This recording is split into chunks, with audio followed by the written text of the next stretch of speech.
Welcome to the CurbedCast. This is AJ Latrace. I'm the editor of Curb Chicago, and today we have with us I'm Anjali Rao. I'm the editor of Chicago Architect Magazine. and I'm Garrett Karp from the Chicago Architecture Foundation. and today we're going to be talking about all kinds of things related to Chicago architecture. So it's summer in Chicago, big tourism town, big town for conferences, retreats, things of that sort, which has really seen a boom in our hotel industry. And that has also driven a lot of adaptive reuse of older buildings into hotels, older office buildings, things that may not necessarily suit office tenants anymore. What are a couple of notable ones? Right now we're seeing several different historic buildings in Chicago's Loop area and in River North converted into really cool boutique hotels. I think one of the most notable ones right across from Millennium Park along Michigan Avenue is a former private club, the Chicago Athletic Association, which was a members institution. It was a private men's club. Yeah, right? it was a private men's club from the 1890s all the way until 2007 when the building closed, and then it had been vacant since 2007. So now that it reopened as a boutique hotel with different cocktail bars and restaurants inside to the public, it was really the first time that Chicagoans and visitors have ever been able to get inside the building, which is why it's really exciting. Kind of an interesting thing. Yeah, and any other notable examples? Yeah, I like to talk about the Virgin Hotel, even though most people think it's not that great. It's unusual. The design is unusual. It's very compartmentalized, mostly because it used to be a bank. So the original buildings by Rapp and Rapp, who also did the Chicago Theater, and I personally love it because the Virgin Hotel has a really unique identity that's super quirky and kind of fun, and Rapp and Rapp designed this, their only bank building that they did. So it was just really interesting for me to see this identity kind of come full circle. It goes from being this bank, which was very sterile and kind of ugly, and so the Virgin bought it and gutted the interior and turned it into this very fun building that sort of fits the identity of Rapp and Rapp's past works. Also, in more recent weeks, the London House Hotel is one of the Right. newest boutique hotels that's open in the city, in the former London Guarantee and Accident building. Which was another kind of like, it's an insurance company. It's Mhm. kind of this like Yeah. stodgy, old, boring sort of company, but the inside of the building was very ornate and elaborate. And they did so much work to it. I mean, structurally speaking, creating new ways to connect towers to each other. So that, right. so that they could actually add that third. They have like a 3-tier rooftop bar, Yeah. which is really cool. But they wouldn't have been able to do it in its original iteration. So making those alterations via structural engineering was Right, really big deal. because it was before a standalone building, and now there was a gap in between two buildings. They filled in these two buildings with a new glassy addition, Which was designed by Getch Partners. Yeah. It's beautiful. And it's, which also speaks to not only sort of like the legacy of Chicago as far as like design and aesthetic, but also like engineering and architecture too. Mhm. So how did we even begin with skyscrapers in Chicago? Because Chicago is the birthplace of the skyscraper. Chicago is definitely the birthplace of the skyscrapers, and when we say that, we're not really talking about the Hancock Center or Trump not Tower 100-story or buildings. the Sears Tower, even though we are the birthplace for those too. But Yeah. early skyscrapers in the 1880s and 1890s, you look at some of the original examples like the Monadnock building, the Rookery, the Marquette building. Really early on, there are actually some even earlier skyscrapers in Chicago that were demolished that we don't have anymore. But it was for a couple different reasons. Land values were so high in Chicago. The owners of those pieces of property were really trying to get the biggest bang for their buck in terms of rentable space to get money back and make the land pay for itself. Yeah. And we also had really unstable soil in Chicago because we're close to the lake. So we started constructing buildings with large steel frames, which allowed us to build taller than we had ever built before. So the Monadnock building on Jackson Street is kind of one of the last examples of a masonry load-bearing Like a building. load-bearing building, yeah. Really heavy building built the old-fashioned way. So at the base of the building, it kind of comes out because it doesn't have a steel structure in the middle, so they've got to support it on the side. So you get down to the ground level, and The walls are holding up the weight of the walls building. are holding up the weight of the building, right? And yeah. the windows are really small, and the building is really heavy. And as a result of the walls being so wide, there's less rentable space, and the building also settled into the ground a lot, which wasn't really very efficient for the landlords and developers trying to make a lot of money off of an efficient building. So that's how we end up with more modern Chicago school or Chicago commercial school buildings, which were a lot more streamlined going forward. What are some of your favorite buildings, or buildings that people need to know about when they're thinking about Chicago? I think one of my favorite buildings in the city, which I think a lot of people will tell you is one of their favorite buildings, really kicked off this entire movement towards adaptive reuse of old downtown properties into new hotels. And I'm on the edge of my seat, Garrett. Come on. And that is the Carbide and Carbon building on Michigan Avenue. Yeah, that's a pretty a badass really building. awesome building. It's a beautiful Art Deco tower, dark green and black granite with gold leaf. accents at the top, a beautiful gold leaf, beautiful decoration, and it was turned into the Hard Rock Hotel over 10 years ago now, and they really kind of started this movement. Now everyone's kind of copying their Everyone's model. kind of been doing it, yeah. There was one time, I'm not even kidding, I was in the Loop, and there was a rainbow, because we get a lot of rain in the spring and autumn, and there was a rainbow, and it literally ended at the cap of that building, and it was like very serendipitous, because it's like the pot of gold at the end of the rainbow is the Hard Rock Hotel. So That's now an we all know. endorsement there. Yeah. Yeah, I guess so. it's pretty cool. It's a pretty cool It's building. supposed to look like some people say, it looks like a champagne bottle with gold foil on top of it. I don't know if I believe that. But it is a grand building. We do have Marina City here, which all you folks around probably know as the corn cobs, which please don't call them that, really. They're not corn cobs. They're not corn stalks. It's Marina City. It's Marina City. And there was like 10 years ago, you couldn't give those apartments away. You couldn't give them away. Yeah, they're still pretty inexpensive though. They are, but there's so much character. If you ever have the opportunity to get a tour of the interior of Marina City, some of these apartments, I had a friend that lived in one for a while. The whole apartment was just pink, and to buzz down to the lobby, she had this pink phone. It was great. But the other interesting thing about Goldberg though is that a lot of these buildings, Prentice, Marina City, River City. the River City, they're all round. Like Goldberg didn't like corners. Thought corners were inefficient, and that almost, obviously Mies was very much into practical design and those efficiency. guys were good friends too. They were good friends. So it's also this very utilitarian sort of like architecture and design for purpose, not necessarily for aesthetic. There's something about Bertram Goldberg's buildings that just say equity to me. It's like nobody has the corner office. Everyone has the window, the balcony. It talks a lot about maybe what people wanted to see and what kind of utopic or future they wanted their city to become. And I love that. I love that idea. Well, and those two architects are two different takes on the mid-century modern approach, because just like Bertrand Goldberg's idea of kind of democracy, that there was no corner office, Mies probably would have argued that you can use that corner space for whatever you want it to be, whether it's an office or a conference room or a place for, a communal space where everyone can come and walk up to the windows. So I think in the end they're both kind of trying to accomplish the same thing, but one is concrete and curving, and the other is black glass and steel and with corners and straight lines. It's very idealistic planning and design, because Marina City was built at a time where the river was not good. Well, the river was not good.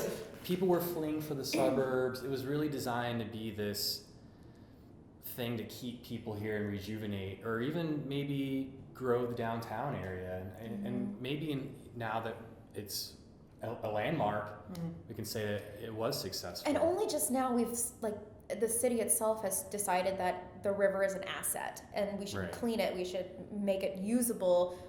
Bring people to it. People want to, and now we have people like Jeannie Gang who designed a boathouse that you can launch a kayak from. You're looking at essentially like a way to move people now. Like the water taxi, which I personally love, is a fabulous way to get around. And they recently added a new stop at the 600 West Chicago where Groupon is. And there's going to be more stops coming too, because now we've got the Finkel Steel campus being redeveloped, and then even further up, Lathrop Homes and other things. For sure. Like this. And as Finkel Steel, which is a former industrial site, similar to the one further south, has been completely cleared, and they want to build mixed-use residential, commercial. They're talking about wanting to put the water taxi there, and there's not a lot of great public transit. There's buses there, but there isn't really like a CTA station that's that accessible. So the more that we start looking at the river as a way to move people, I think the better. The more vibrant the city will become, the more we feel like an ownership over the environment, keeping the river clean. I mean, it's still very much like a mover for textiles and materials because it goes to Goose Island where there's concrete processing facilities. Right. And the other thing is, let's just face it. I mean, Mayor Emanuel wants Chicago to be a global city more than anything. And what global city doesn't have a great body of water or some sort of access to water? So that's another thing. I mean, we've got the Riverwalk now. It's not ready to be. You can't swim in it. You can't swim in it. Maybe one day. It's good for the back. You can. I wouldn't. You could? You're good. Yeah. And so now we have the Riverwalk. Right. Carol Ross Barney Architects. Which is still being constructed. Yeah. The full thing. But pretty soon we'll have like a complete path from Ogilvy all the way to the lake. It's amazing. From the major commuter rail all the way to the lake. What about good buildings? Actually, I want to talk about a building that I like. So brutalism, modernism, early Art Deco stuff. One of the buildings that's actually been described as one of the most endangered buildings is the Thompson Center. It just seems like a building that if you lived in the early 80s, it seems like a building that if you imagined what the future would be like, that would be it. It has this atrium that's just huge, it's open, glass ceiling, glass dome, bright colors, maybe not as bright anymore. Kind of like Pompidou Center but it's just really spacey and weird, but it's also wildly inefficient. I mean, I couldn't imagine just the heating and the cooling. Didn't it kill someone? Didn't a plate of glass fall and hurt someone? I've never heard that. Oh, okay. I mean, the Thompson Center, it does look like a spaceship, although you have to keep in mind it is a state building and it was built on a state government's budget. So, 20, 30 years after it was completed, there are a lot of problems. Yeah, the building and the way it's been constructed and maintained. And it was really early in kind of the glass and steel architectural world. Now we're getting a lot better at making our glass buildings more energy efficient, and understanding how to do that. But this was a long time before that. So it's I think it's a really inefficient building. I would love to see it saved in some way, not necessarily because it's beautiful, but just because it's so unique in Chicago or anywhere. I kind of love it. The Aon Center, which most people know originally as the Standard Oil building or Amoco building. It's a really tall building on Randolph Street. Randolph Street facing Millennium Park, third tallest building in Chicago. And it was completed in 1974. They originally clad it in Carrara marble from Italy, very, very thin slabs of Carrara marble. Which is not cheap. Which is very, very precious material, and we don't usually use it to clad the exteriors of buildings in the Midwest because of our temperature swings from very hot and humid summers to very cold and dry winters. So pieces of the marble started warping and falling off the building. So the entire building had all of the marble stripped off of the exterior in the early 90s, and they reclad it with granite. I think the estimated cost for recladding the entire building was $80 million, which was 2/3 of the cost of the construction of the original building just 20 years earlier. Wow. That's my favorite architectural misfire. But I mean, yeah, it's like the idea initially is like, oh, we want to build this proud, like, you know, we respect the materials. We want to show people that we've got deep pockets, but it ultimately ended up being just a bad idea. And air rights above railroad lines in Chicago are really unique the way we've constructed high rises above them. One of the first was the Prudential Building at Michigan and Randolph, is built over the Illinois Central tracks, and literally what the developer for that building did was start buying up little square pieces of land, you know, a couple feet by a couple feet, where they were going to drill the support beams for that building, and they started buying those up in between the train tracks that were there, and the Illinois Central Railroad didn't even know what they were doing. They thought it was kind of fishy that someone was buying up a bunch of like 2 foot by 2 foot pieces of land, but they essentially built, at the time, the tallest building in Chicago in 1955 over these railroad tracks, and it's something that we've kind of continued that till today. There's a lot of high rises built over railroad air rights. All right, so good, bad buildings. Is there any particular buildings that were, you could say maybe are like the best or highlights in the last couple decades? Contemporary buildings, I think one of my absolute favorite is Legacy at Millennium Park. From Wabash Avenue, it's kind of overlooking Millennium Park on the Michigan Avenue side. I think of the new contemporary glass high rises that we see in the building, it's the most timeless. It's the one that 30 or 40 years from now we're still going to love. I think some of the others might be cool now, but I think we're going to look back on them the same way we look back on a lot of 1980s postmodern buildings, Right. where a couple decades down the road, we really weren't sure what we were thinking. Best buildings. Best buildings? Yeah. Any particular notable examples? Spertus, Okay. the Spertus Center for Jewish Studies, Mhm. is that the full name? Again, glass facade that is just, it's heavenly. Kruik and Sexton Architects.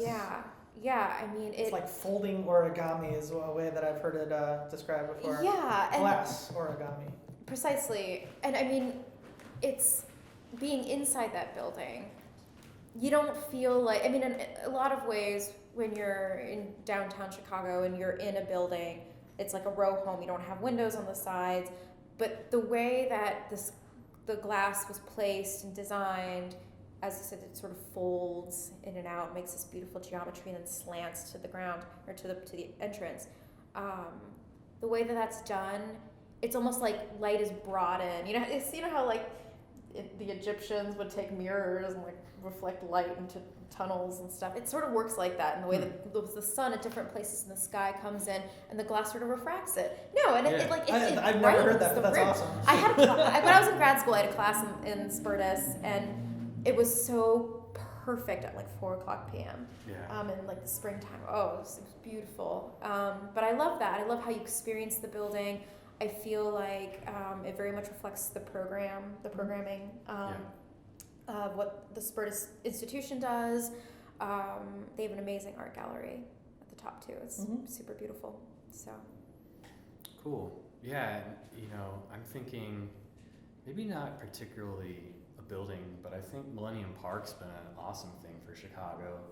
I mean, even though, Mayor Richard M. Daley's legacy is kind of up for debate, I think it's hard to deny that Millennium Park, and even just the elements within it, the Pritzker Pavilion, Crown Fountain, things of those sort. yeah. The Bean, people in Chicago Cloud call Gate. it. Cloud Gate, yeah. It's a great way to integrate art and landscape, architecture, cultural programming. I mean, And drinking in the summer and outside. drinking in the summer, Shakespeare in the grass, and Yeah, I don't free think- music, I free don't think- concerts. Anybody could have anticipated how popular that was going to be. I mean, I think it was something that needed to be done to kind of cap the rail yard and parking lot that was there. But Yeah. I don't think anyone could have anticipated that that project would have become so culturally significant and meant so much to downtown Chicago, because it's really spurred a lot of Yeah. residential and commercial development and within a several block radius around it. Yeah, well, Herbs and Hortus, man, it's like City in a Garden is real here, and it's Yeah. funny because being in other cities where you don't have the kind of park access that I have a library in every neighborhood and I have a park in every neighborhood, and it's really wonderful. And just the legacy of Daly, and also where the mayor decides to throw some money at, it's super controversial these days, but there has to be a little bit of recognition that public space has been a major priority, and activating spaces, and I would argue that more needs to be done on the south side in terms of that, but Most definitely. there's a lot of people have access, and I think that's fabulous. Chicago has a really a great history on the lakefront at the very least. We have 26 miles of uninterrupted